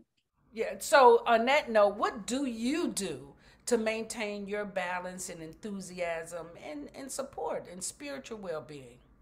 So anybody that know Asadah for real, they know I'm a house head. What? Ah, Oh, I'm a dancer, baby. I'm a house head. yes, you What? are. So I dance in the street. Somebody videotaped me one time. I was dancing at the bus stop. I was waiting for the bus, but I had on my headphones and girl, I was spinning. I was doing everything at the bus stop. I was the only one there and I didn't care. I'm dancing. But somebody actually videotaped it. And so my DJ sent it to me because he was like, look at this. And so the person put, sometimes you just got to get your groove in or whatever. But dancing, I don't really know how to describe that. First of all, I believe I come from a line of Black women dancers. My mama danced, my grandma danced, and we're not the Alvin Ailey dancers. We're the ones that's in the club that they got the circle around them. That's the dancers that we are. So for my grandmama, it was the Palladium back in the day, doing mambo and all of that. And for my mom, it was the hustle and this, that. And for me, it's house music. And so dancing for me, I actually do the same thing. It's really about helping people see how free you could be, right? Mm-hmm. How free. Let me show you how to spin. Let me show you what this is. Let me show you how I could act crazy. I could do the funky chicken. I could do anything. Like that's the first thing. Right. So I'm showing them how free you could be. I've actually had people say, I love how free you are. Okay, cool. But the other thing is, a lot of times the way I dress, it's not, clothes tightly clad to my body and blah. Mm-hmm. It's usually clothes that flow. And so when I dance for the men, oh, we putting them in trance, baby. We gonna put them in trance today, baby. Okay. I'll be watching them. I remember not too long ago, a brother, I was dancing, and this brother, his lovely chocolate self, came and sat a chair right in front of me on the dance floor, put his arms on the back of the chair and watched me. Boo, dance on the dance floor. I said, oh, okay, good. And how I met my daughter's father, he a big old 6'5" dude, and I'm dancing and with my little 4'11" self. And honey, he came and sat on the middle of the dance floor in Indian style with legs crossed, if that's not politically correct for you. Look, cross his legs and just sat there and watched me dance in the middle of the dance floor. And I just danced around him and this and that. What? So for the men, I know that it's about seeing a level of femininity that's not really out there anymore. Mm-hmm. And showing how the clothes flow and how feminine the moves might be and blah, blah, blah. And for the women is to show this is what we can do. This is how we can captivate audiences. You don't have to have your breasts out, your butt out. You don't have to be twerking and this and that. You could be graceful and energetic. And, I've had so many sisters that just say, oh, sisters, white girl, everybody. They be like, I love the way you dance. Oh, I love the way you dance. And that's what I'm there for. I'm there to help inspire you to see what movement can do to people, and maybe you go home and try it yourself, or maybe you live vicariously through me. But again, like I said earlier in this conversation, when you take aesthetic and you use it to bring people to a certain consciousness, it's going to happen faster and it's going to happen deeper. So dance for me is how I get there, is how I actually wrote a script. I never wrote the full script, but this was back in college because at Northwestern, I was a television film major. So, and I made one film. But anyway, one of the scripts that I created was a script about a dancer and a DJ and a love story between the two. Oh, get out of here. Yes, ma'am. But the DJ was aware of her, but she wasn't aware of him. And she used to captivate him. And he used to play the music he knew would create the dance that would captivate him. Okay. So she wasn't even aware of, one, his adoration, but she also wasn't aware of him orchestrating her steps through the music he played. And so boop, boop, boop, it was just great little story. But it was kind of from my universe of, when that DJ plays that music, and if anybody know me, I love Dwayne Powell. Dwayne Powell's my Girl, favorite we know DJ. you love Dwayne Powell. We know. Yeah, and Dwayne Powell plays music for the dancers. Yes. He makes the dancers go insane with his playing. And Yes. so it kind of, I wrote that before him, though, way before him, because I wrote that in the 90s. I didn't meet him till Girl, stop. 'Cause 2015. that's who I thought about was Dwayne as soon as you said that. Of course. Of course. But I wrote the script in the 90s. I ain't meet him in 2014, 15. Wow. So, but yeah, that whatever that is that I have, that little story, it'll get told. I actually met the woman I think I want to play that role because I like the way she dances. Yes. And so we need to talk about that. And I think she can dance in a way that will captivate people because it's not the regular two-step. She ain't trying to dance like a man. She's just doing these real kind of avant-garde moves. She danced different than me, but the same in spirit. So that's why I think I'm gonna choose her. But yeah, girls, dancing is where I keep my spirit high. Like I'm at the apex when I'm dancing because I get to just, everything's moving. The human body is getting some of what it needs. That's right. And I'm, when it really get deep, I'm looking to the sky like, yo, creator, I love you. Like, oh, you rocking me right now. And it just, it's me. That's when it's just kind of me and me time. And like, I don't need somebody to dance with me and all that. That's cool. But it actually slows me down a little bit when somebody kind of try to come dance with me. I'll be like, okay, now I got to slow down and do a two-step for you or whatever. Even when I was swing dancing and the dude, you dancing with somebody, the dude, in swing dancing, guy has to hold the woman's back very firmly. And he has to take the woman around very quickly or else she will fall out of his hands. The speed, what we doing? Physics, torque. Girl, you got to take that speed and do that. So I used to tell him, boy, you got to hold my back now. Let's get that. And you had to go real high. It's the only way you're going to get to throw me in the air for me to go over your head. It's the speed we have to create. So, it's kind of like, I get to do a little physics with dance. Not too much. I'm over 50. So, I'm not doing everything that I was doing, but still I understand the movement and how it affects the body to run better, Yes. Mhm. I know when you mentioned hustle about your mom, I actually learned to hustle. I lived in New York for a while. You already know. Yeah, girl, I used to love, I had never danced all night until I went to New York. That's and right. I mean, on the dance floor, men were lined up waiting. That's right. Like they would break in on the dude, like, let me cut it, and That's my grandma. Right, I had never experienced that. I said, well, and the dude get on the floor. He said, okay, listen, when I do this, you do that. When I do, babe, next thing you know, people standing around. I'm like, what? Yeah.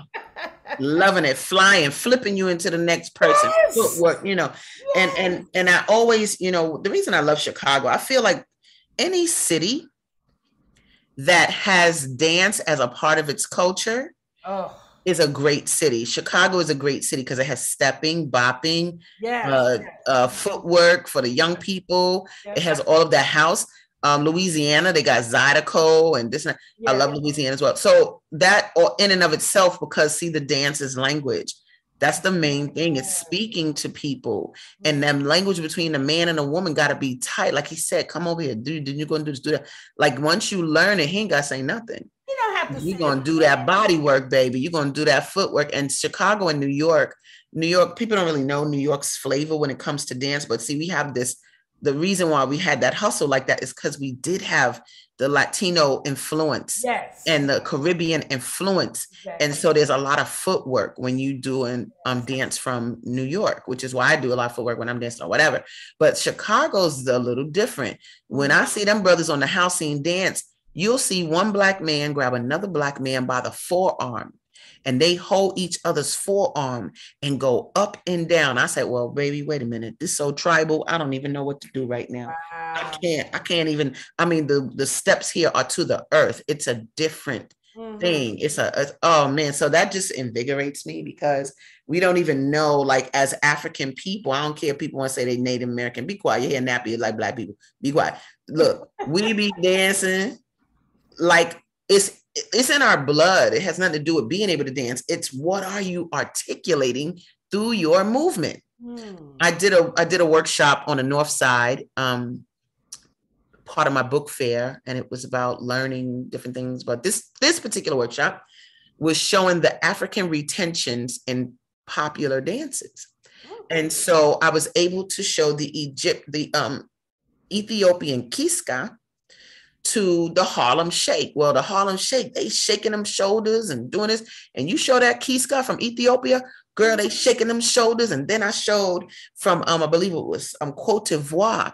Cote d'Ivoire, girl, that was doing that footwork, that fast footwork. Oh gosh, you could never do it so fast. Look just like Jukin from Chicago. Okay. Footwork. And girl, when I was showing them kids them dances, and you know, the North Side has African children, so some of them was like, that's my country.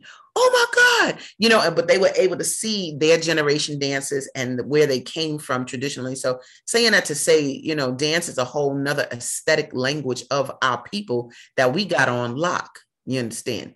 When you see other people can't do it, I know, because you ain't on lock like us now. We the only people in the world with coiled hair. And that's important because electricity travels faster through a coiled wire than a straight wire. And we the only people with coiled hair on the planet. So, you know, girl, that's what I do. Listen, and you just teaching. I love it because that, you know, like, let's go on into the scientifics of this. Girl, don't get me started with our people. We, you know, black people got superpowers, you know, and the main superpower, look, the main superpower is melanin. That's what people, they be buying it in the store, but we ain't got to buy it in the store because we got it in our eyes, our hair, our skin. Girl, please. So, and we just have to cultivate ourselves so that we can receive from the universe, because that's it. We just blocking ourselves. That's it. And let me tell you, one of the reasons why I love Scientology is because out of anything that I've studied, but prior to it, I used to be into metaphysics and what have you. But one of the things L. Ron Hubbard said is, he said, Scientology is not here to teach you anything new. He said, it's here to help you remember what you chose to forget. Mm-hmm. There we go. You chose to forget it, but you know it. He said, if you didn't already know this, you wouldn't know what I was talking about. Yeah. So you already know it, you know. So we just got to get back to that and stop acting like, you know, my theory. I'm gonna tell my theory real quick. My theory is that Black people ran the world a very long time, way before slavery, thousands of years. We ran the world. I don't care if you want to talk about Hannibal, Moors, King Tut, whatever you want to do. We ran the world a long time. And when one plays a game in life, if you keep winning at that game, you're going to get bored, right? Yes. You're not going to play it no more. Nope. I really think running the world got boring to us. And I think we said, let's try this little colonization of slavery. Wait a minute. You know, I think we just tried it out, because when you look at 400 years of slavery, it's not a long time when you ran the world for thousands of years. Yes. And so I see us now coming back into who we are, because, you know, we bored with that game now. Okay, we tried it out. We don't like it. It ain't good being on the bottom. Let's get back on the top and blah, blah, blah, to where we normally were, seeing stars with our naked eye and, you know, wrapping up bodies and putting organs in Coptic jar. Like, girl, what? Please, we got too much to offer in terms of what we know. There's a book that I think y'all should read called Of Water and the Spirit. And it's by an author called Patrice Malidoma Somé. And this brother talks about, he was taken by missionaries, taken from his land, but then he was returned back. But when he returned back, it was after the rites of passage process. But he was close enough to where they let him go through the rites of passage process anyway. You'll think you're reading Star Trek. You listen to that book. Wow. And it ain't nothing but traditional Africanness. Ooh, wee, baby. It's called Of Water and the Spirit by Patrice Malidoma Somé. Yes, I've heard of that. I have actually listened to somebody review that book. It's very good, according Again, I had it when I coordinated that leadership organization. I had my students read that. No, that was one of the books that they had to read and discuss. Yeah. That is wonderful. Hmm. So now, Asada, Yeah. we have 15 minutes left. Yes, ma'am. And what I would love for you to do is just, can you give us a little bit of your childhood? Like, how did you become this amazing woman of vision and somebody that everyone needs to know? Wow, look at that, y'all. Look how she described me. Whoa, loud. Okay, good. Yes. Well, one of the beauty in that question is because I literally came into the world very much how I am in it now. And my mother went in for a checkup, but she did not know she was in labor. Uh, I did not create pain for her, oh. right? She told them, what? They were like, ma'am, you're X amount of centimeters dilated. She was like, what? I gotta watch my stories. I gotta go watch she wanted to go watch her soap operas. They were like, ma'am, you are in labor. So this whole me coming into the world without effort, that's dope to me because Wow. it looks at how I kind of navigate in the world. I don't create pain for others and I flow through. So me coming into the world, they did something to her. And at that point, she said there was pain. They did one of them. I don't know if she got an epidural. Who knows what the heck happened? Yeah, But because the they do point too is, much. They be doing too much, yeah, right? they be doing too much, girls. But me coming into the world was very much like that. And so I was actually very smart. But like most Black women, I was exposed to sexuality too early. Yes. I'm not scary on no molestation, but I don't really know Black women who haven't been. I Yeah. don't. Yeah. Maybe on one hand, I could count the Yeah. people that haven't been molested. Yeah. So, that just created in me too. Fortunately, I wasn't done, no violence per se. I wasn't traumatized. So let's put it like that. So I was exposed to it, but I wasn't traumatized. So that made it so that I didn't go through some self-esteem, nothing. Right. Right. What I went through was, here's this smart girl. I was kind of grown, what well, I'm gonna show you what I know, type of thing. But at the same time, being able to maintain my decorum of a good student. And so I think I might have been like 10 or something. I was in a special program, maybe 11. And this lady told my mother, I don't know what she's going to do, but she's going to be someone to be reckoned with. That's what the teacher said. It was like a summer program, something. And my mother never forgot that, and so I never forgot it either, but okay, thanks, whatever. And so I just, as a teen, I was a type of teen. I only think I had 2 pair of jeans in my whole life.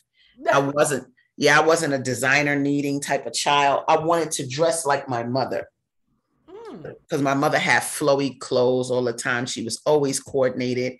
She wasn't into designer things. It was like the effect. When I talk about the flow on that dance floor, we used to call rayon mommy material because the stuff she wore flowed and this and that. And I was like, oh, I want some mommy material stuff, whatever. But so I was just kind of a different girl, definitely teased by different people. Not because of anything heavy. I was a little younger. So while everybody was riding around the block with their bikes, I was riding around in my big wheel and they was laughing like, look at her, blah, blah, whatever. And looking crazy. And so I probably was a little chubby. So they had some snaps there. Instead of the Nikes, I might have had, I had some sneakers called something like Pops or something. Girl, it was like a 4-letter word. Girl, I don't know what they were. Oh, wait, they were Zips. That's what they were, Zips, Z-I-P-S. So, I had a lot of things to snap on. But one of the funniest things, when I became a teacher later, there was a boy who always got in trouble. And my way of handling students in trouble is not the regular silly way that, teachers do. But it did warrant a parent conference. And so when the mother came into my office to have this parent conference, baby, it was one of the girls that used to tease me as a child. What? You hear me? And I was like, oh, hi, Stephanie. How are you? Oh, I said the down name. Oh, there we go. Anyway, so I made a mistake, but we don't care. It's a lot of Stephanies. But anyway, when the child came in my office, you got to eat crow now, baby, because now we're dealing with your offspring. But I was very I'm like who I am. Parents, yeah, I you were dealt with her the way I deal with all the parents. But I Mhm. know she felt like, dag, look at this. You got to come to me Yep. to help handle your behavior challenged child. I Okay. wonder where he got that from. So yeah, growing up as a young lady, I I love winning. I love winning. I love winning. And I've always strove to win, I don't know, contests. Always got gold cups and everything for all kind of projects. I have to be honest, my mama helped me. We had a wonderful upbringing. I'm gonna tell you that right now. My Okay. mother, yeah, my mother did not drink. My mother did not smoke or get high, right?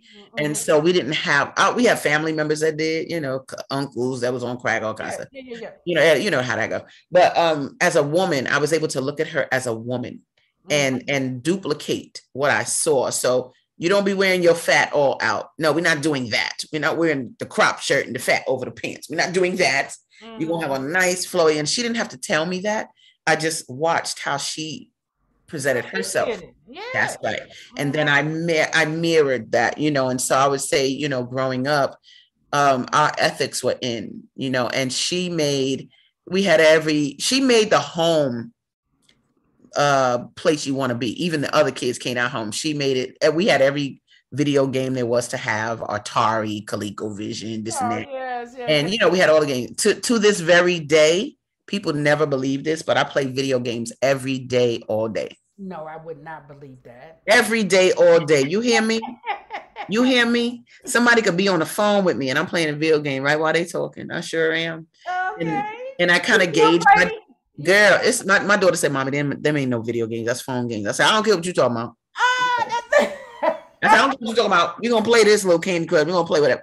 But yeah, I think when you see us adults do stuff like that, we come from that generation of video games started Yeah. and winning. And I kind of gauge my day based on my ability to win games in the morning. I'll be like, okay, this is gonna be a good day, or or whatever. I just love it. But the biggest thing for me is I always add the spirit of play to everything I do.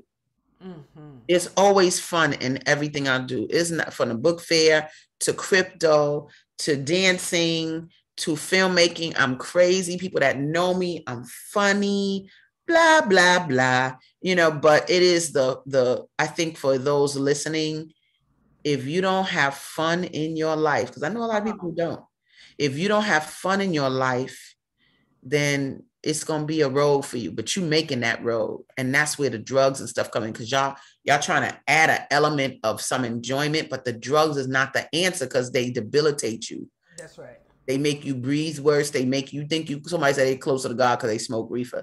No. No, because God ain't down with That's every drug addict's gateway drug is marijuana. Let's get that clear. I don't care what people talking about, and I just smoke. Okay, that's your choice, but that's every drug addict's gateway drug. So therefore, I'm not gonna do it. My daughter don't do it. Like I said, when her peers ask her, "How come you don't smoke?"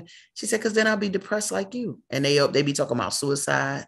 They be letting guys cheat on them. I mean, it's just a plethora of problems that will exist if you don't know how to have fun. And so I want to say that's the number one thing for me for staying as spiritual as I stay is that I incorporate fun in everything. And I'm always laughing and I'm always smiling. And yeah, I think that's it. And that is it. I cannot ever forget the joy that you expressed when we first met. That's an image that just stays in my and because I was thinking, and what brought you all the way to Chicago? You know. Yeah, I tell you, somebody tried to say to me recently, oh, it might have been Dr. Happy, but when he was introducing to me to you in a new unit of time, he was trying to tell me about you. And I was like, when I looked at, I said, "Oh, I know her." He's like, "Well, you may think you know her," but I said, "Okay, baby, look, when you got on that phone and you said, Asada, Asada this and Asada that, and Asada, I just was quiet, like, yeah, okay, this is what I'm talking about. I know the sister now. Let me tell you. So anyway, it's all good. But Right. because Doc, Doc is always introducing me to somebody. Yes. And it's so funny because a lot of the people that he introduced me to, our paths have crossed. Yes. But he's now introducing me to them for something specific that Yes. he has in mind, right? Yes. Yes. So it's all good. I just know that good people gonna keep hitting each other because the creator's like, I need y'all to be working together now. Y'all making this job harder working by yourself. You playing yourself. And so we that see, like this show is about the vision, women who have vision. Yo, he like, y'all got to start connecting so you can accelerate what we're doing, the trajectory. We're going to have to pay for the movement. Yes. What we don't want is to be in a movement and then the people we moving against give us money and then we be quiet. I'm not going to say no names. Girl. I'm not saying no name. I'm just saying I'm not hearing you really speaking, but that's because they cut that check for you to keep your slave self quiet. I'm not on that. I'm not on that plan. We're not on that. And so to fund the movement, we're going to do crypto. That's how we're going to do, because now I can work with anybody in the world. Now they got to say, you got American money? Yeah, you got to change your money over. No, we're doing crypto. It's global. Let's get it. And so a new game is being played. And that is, some people are not ready for that. And that's cool. I just moved them to the side. I don't have time for fear, but I do have a lot of time for vision. And if you have one, I'm going to help you bring it into fruition in this universe so it can help the rest of the people. That's what I'm going to do. That's what I do too. Yes, and thank you so much for the Soulful Book Fair, for the Metaverse, which I have got to get in there. Okay, definitely. Just because it was so exciting, and I know that people need to be introduced to that. And Absolutely. then of course crypto. I mean, I started engaging in that back in 2009 too, when it was early on. Right. And it was too early because the people that got involved were like, "Oh, okay, I'm not doing it right," and they just left the scene. See. And then people come back around and they're like, "Well, this happened to me." I said, "Listen, risks are like that. Okay, this is what this is. I'm about growing and building, so it's going to look different than something that's already established." And that's right. Have some patience for it. That's it. Yeah, and the way we do it, there's actually no risk. I don't use that word because all I see is people making money. Yeah, right now, that's why I love this book. Going for Black people, because a lot of times the people can have some reference. And they can look, because people don't, I'm one of those, I come from corporate America where I used to teach adults. The one thing they don't want to do is look stupid. I know. Golly, y'all can say y'all don't know something. Don't nobody care about that. That's why you have to have a beginner's mind and learn something new so that you're not concerned about that. That's right. Y'all, when people love you, just be quiet, sit down and listen. Be quiet now. Just sit down and listen. We know you smart. I don't really tell people I went to Northwestern because I don't need them trying to say, look, I be telling them Northwestern don't get no credit for my excellence. Move that to the side. They just got my $40,000 a year back then playing games. I can't even use them because I was a film major. They don't make films like that no more. I was cutting film with the splice and they got my money. But anyway, my thing is sit down and learn something new and then go ahead and be free. Do it. So what if I tell them, so what if you got burnt by something? Guess what? If your car break down, you're not going to drive no more. That's not true. Right. You're not going to get a new car. Go get a new car, baby. I deal with new car. Come on. And I'm going to show you a new way to do what you got to do to make the affluence you got to make. So it's all there for us. All those are just learning curves. That's right. That's right. Big time. Well, thank you so much, WBRO Soul. We've been listening to Asadah Kirkland, and she has given us so much to move through this week. So you have your assignments. You're going to get on that metaverse. You're going to get on that webinar for the crypto on Sunday at 1:00. And you're going to actually begin to look at what is it? What are the dreams that you have that have to come out? And then you go find this sister. All right. Hey. Support Asadah, and we're going to support ourselves in the meantime. That's right. Thank you so much for having me, my love. Thank you. And I look forward to just doing something with you. We're going to collaborate on something. Girl, in a minute, we probably going to hang up and go, I'm going to call you. I know, right? All right, y'all. All right, my love. Next week, we're going to be talking to my brother, what does he call himself? A tenor sir. I knew him from the days back when he was Greg Stanton. And we're going to be listening to what men have to say. So you make sure that you join us this time on Tuesday next week. And we will bring you back to Master Force Radio, where we have good information and good vibes. Good vibes. We're going to take you out with Ernie.